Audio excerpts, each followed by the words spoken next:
नमस्कार. आपण ऐकत आहात श्री ब्रह्मचैतन्य महाराज कोंडवलेकर यांची प्रवचने. वाचन स्वर अनुपमा संकेत. शुद्ध वातावरण व पवित्र आचरण. आपल्या घरातले वातावरण शुद्ध, शांत आणि पवित्र असावे. आपल्याकडे येणाऱ्या माणसाला परत जाऊच नये असे वाटावे.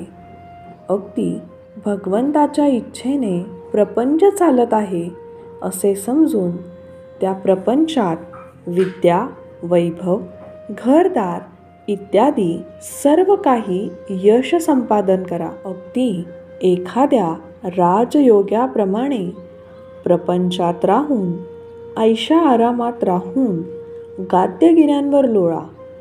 पण हे करीत असताना तुमचे अंतःकरण मात्र भगवंताच्या प्रेमाने ओथंबलेले राहू द्या.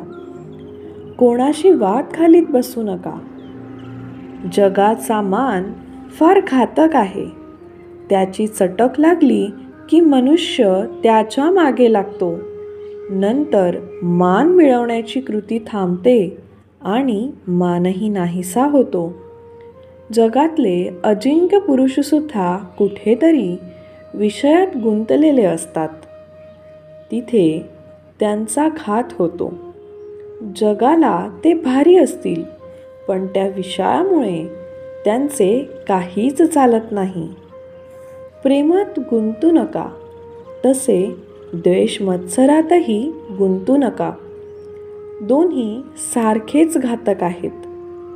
आपल्या प्रिय नातेवाईक मेला आणि आपण त्याच्यावर दावा लावला आहे. तो भाऊबंद मेला आहे. दोघेही मेल्याचे सूतक सारखेच.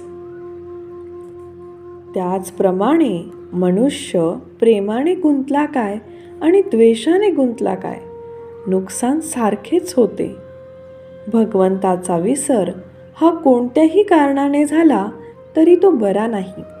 मग प्रपंचात सुख सोयी असल्याने तो होवो किंवा प्रपंचात दुःख झाल्यामुळे होवो. ढोंग, बुवाबाजी इत्यादींच्या भानगडीत तुम्ही पडूच नका. अगदी काहीही न केले तरी चालेल, पण ढोंग मुळीच करू नका. आणि सर्वांनी माझ्यावर कृपा करा. अगदी अनुभवाने मी सांगतो की बुवा होण्याच्या फंदात तुम्ही पडूच नका. आपले कर्तव्य भगवंताच्या स्मरणात करून त्याचे अनुसंधान अखंड टिकू द्या. आमची अशी वृत्ती बनण्यासाठी संतांच्या संगतीची आपल्याला जरुरी आहे.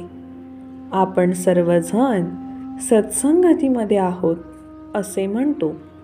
मग आमची वृत्ती का न सुधारावी?